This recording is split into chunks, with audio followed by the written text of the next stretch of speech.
Hello everyone and welcome to my channel. My name is Ryder and today I'm going to be reviewing GMK's NucBox5. This computer I've had for a little over 9 months now, so two disclaimers. First being I've had this computer for over 9 months, and second, I'm not sponsored or endorsed to say anything in this video. These are all my personal thoughts, and if I get something wrong, please let me know down in the comment section. So without further ado, let's get into the video. I bought this little computer off of Amazon back in 2023 for around $108 USD, and it's been quite a useful tool. Some notable specs are it comes with an Intel 11th generation Jasper Lake N5105 processor, 8GB of DDR4 RAM, 128GB SSD.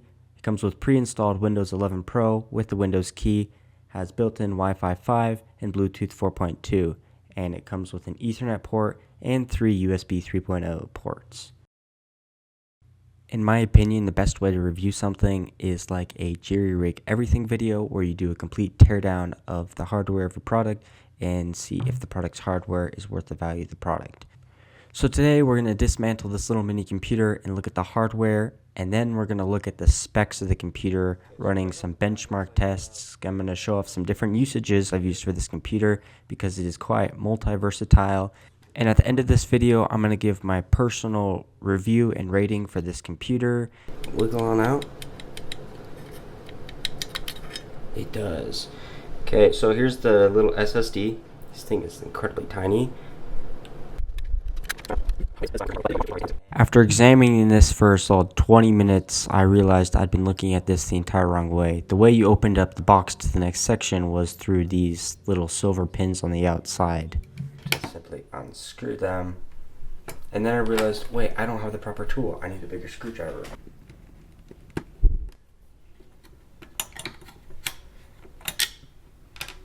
There's one. There it is. Two.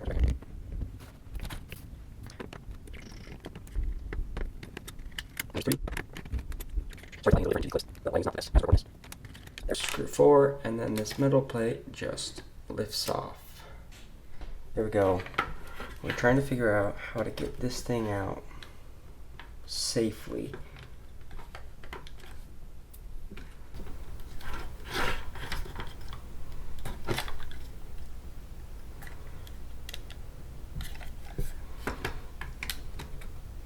I simply need to get this screw down here, which gets a little more complicated.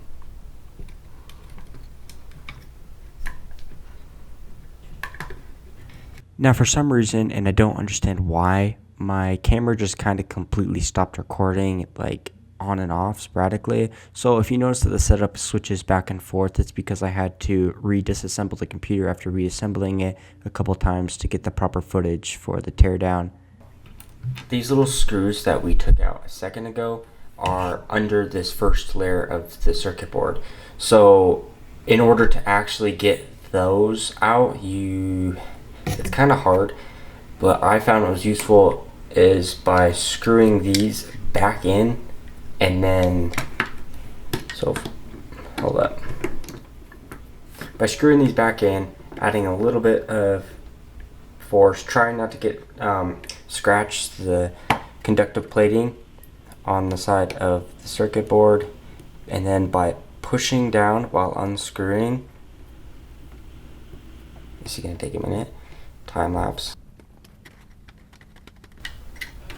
that it unscrews the one that's beneath it, and by doing this to all 4 corners, then this board simply just pops out. Now here's an example of the footage cutting out. This is me before I realized that I could simply use the screws to unscrew the bottom screws, so I spent probably an hour and a half trying to figure out how to disassemble it, but eventually I got it unscrewed the hard way. And that's the thermal paste. Pretty sure this is the processor, or the CPU right here, and then the GPU is somewhere over here too, under all this. Let's see if we can.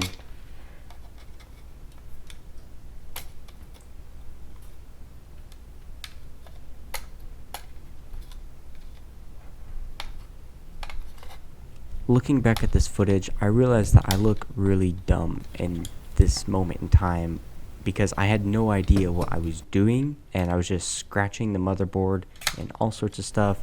But it's probably fine because eventually it decided that it was just gonna willingly pop off.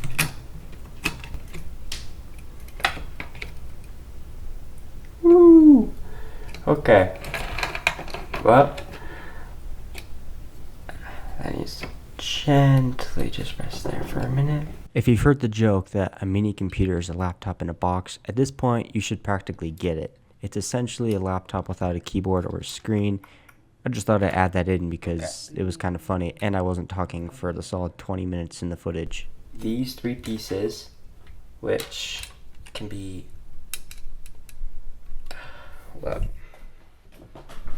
Editor me here, I just realized that those little gray tape squares on it is actually the DDR4 RAM, and the processor is, yes, in the center. However, I don't know where the graphics card chip is. I don't know if it's one of the silver chips, silicone chips on the board, or if it's located in a different place. I tried running Cinebench to get benchmarks for the CPU, but I've never done this before, and based off of the results, it didn't do so good, but this computer performs pretty solidly for me for my usage. Now, I have tons of software installed on this, like a lot, because I use it for many purposes. So here's my computer just running on the home screen, and it has a lot of software running in the background, but it does pretty decent for the price.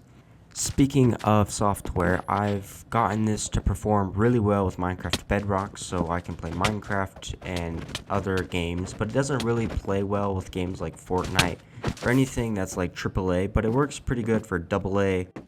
And on that note, I've seen a lot of people do emulating with this computer, and I know you can emulate NES, SNES, PSP, Game Boy, a whole bunch of other things, but I know there's a lot of ethical and legal concerns around emulating the games, so I'm not going to talk too much about it, because personally I don't know too much about it. I did have to try it for the sake of the video, so I was just playing Super Mario for a minute, but other than that, I mean, it works pretty well, and I'll link some other videos of people testing the performance with emulating down below if you're actually curious how they perform with different emulators. And among other usages, I've also used this computer to program, because back when I got it, I originally got it to play Minecraft and get into development for developing my own programs and games. And essentially, I've been able to run programming languages super smoothly on it. I know right now I'm using C and Python on it, and it runs perfectly.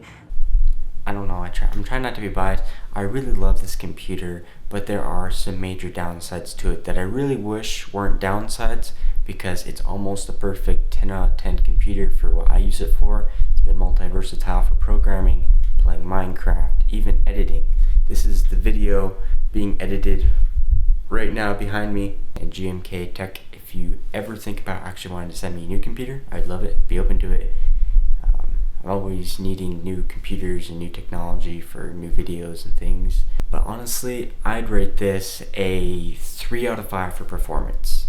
And here's why. Due to the fact that it has all onboard specs, it isn't upgradable, and you're probably thinking, well, you should probably know that when you purchase the computer, right? I actually emailed GMK trying to see if I could get a larger SSD. I was going to buy one, see if it was like upgradable, and they said that they could get me a 500 gigabyte one, and I was asking for the price, and then they later got back to me and said that it wasn't upgradable for the SSD, and that they wanted me to just go buy a new computer. And at that point in time, I was a little miffed because I'd already purchased this computer and it already had used up all the space. So most of my programs the big ones are hosted on USB drives or hard drives. Now, I know that's not a major problem, it's just a little bit of an inconvenience when trying to power up all my stuff. Due to also the fact that there's only 3 USB ports, I have a USB hub that is an extension for most of my drives, and that's what I use for storage. Also, the RAM, I can't really do a whole bunch of IT stuff, opening up virtual machines, testing out operating systems, due to the lack of RAM and the CPU's limits. This computer, at the end of the day, seems like it's a Raspberry Pi in a box. It's just a laptop in a box.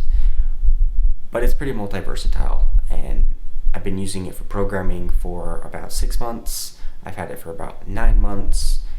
I've made videos using it, like the one that's being edited back here. Also, the downsides are if you're running too many programs at once or you don't monitor your resource usages, sometimes the programs will take up way too much resources and you'll have to manually go in and fix how much they are consuming.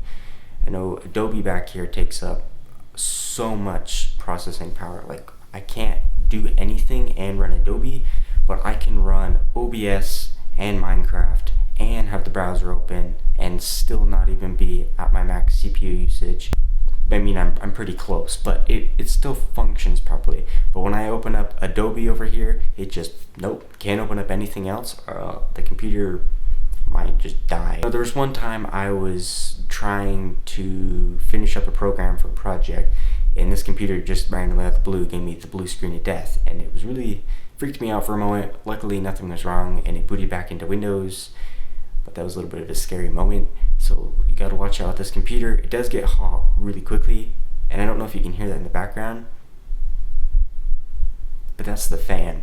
Ever since I took this apart at the beginning of the video, there must have been a thermal tape, thing for the fan to keep vibrations low, and I don't know what it was. It might have been the thermal paste or something, but now it is incredibly loud. When I first got that, it was almost dead silent, like you could barely notice any noise. Now it's pretty noticeable, and when it gets pretty hot, it gets pretty hot. Also, you can't leave USB drives in there for an extended period of time because you risk them overheating. For multi-versatility, usage-wise, I would rate this a solid 5 out of 5. You can use it for many things. I've seen people turn it into media servers. I've seen them turn it into like an Android box, like an emulating machine. I've also seen people like flush the OS and do a whole bunch of other stuff, because I know Windows isn't exactly everyone's first choice when it comes to an operating system. It doesn't really work with games like Fortnite or other things that I guess are really popular. I don't play them. So I guess for game-wise, I would have to rate it 4 out of 5. And this computer, the main reason I bought it was to play Minecraft and get into programming and software development, and now that I've done that, GMK says that they officially only support Ubuntu, Windows 11, Windows 10, and Linux. That's pretty vague.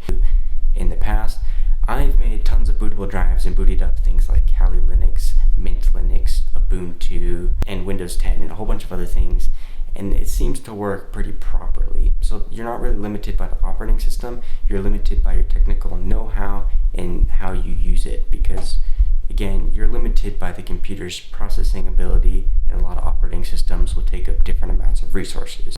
Overall, if I were to write a review for this computer, I would rate it a 4 out of 5 stars. Now, I know I could go into a really long detailed review, but this is pretty long as is, and I don't know if anybody's actually understanding any of my points. So consider liking and subscribing, I'd be much appreciated. I have lots of fun projects down the road. And GMK, if you're watching this video, I'd be happy to review any of your other computers because I really love this little computer. It's been so useful, and thank you guys for watching, and I'll see you later.